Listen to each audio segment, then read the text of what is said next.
The process of material creation using the Hypershade material editor can take a little bit of time to get used to. However, once you become familiar with how to create materials using a schematic and node-based creation method, creating anything from simple to even the most complex materials becomes an easy task of dragging and dropping. We'll work with an empty scene in order to get a feel for navigating the Hypershade material editor. We'll create simple materials that we can apply to our scene objects. To begin, we need to access the Hypershade material editor. To do this, from the main menu bar, click Window, Rendering, Hypershade to open it.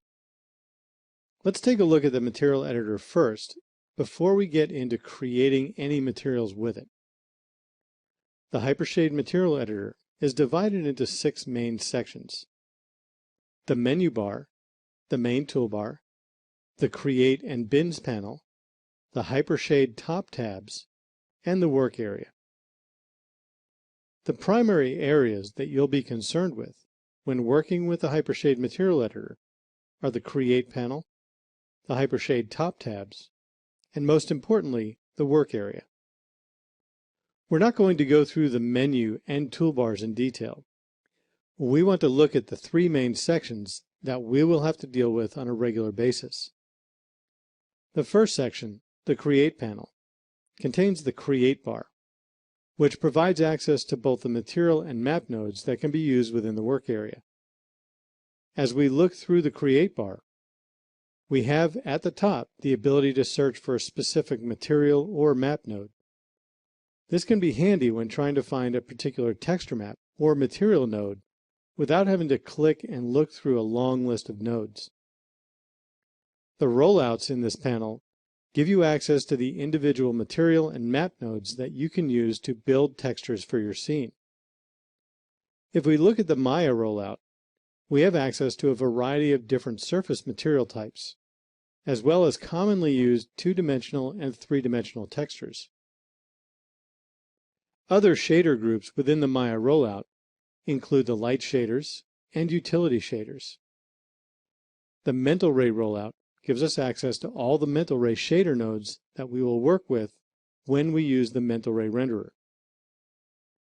These include a wide variety of materials that range from specific material types like glass and car paint to very flexible shaders like the MIA material shaders, which can be used to create nearly any type of surface. We'll start our process of creating a new material in the Maya nodes rollout. Click the arrow on the left side to open the rollout. Then click the Surface option.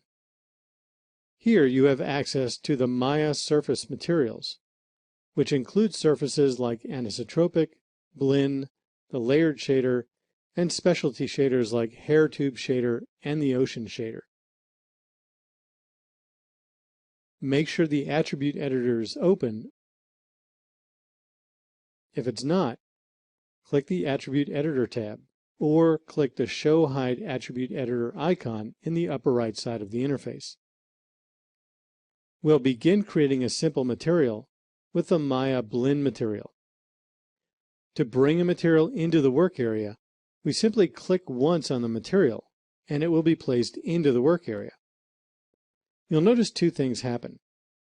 The view now gets populated with the material shader, and the attribute editor now shows the attributes for the currently active material in the work area.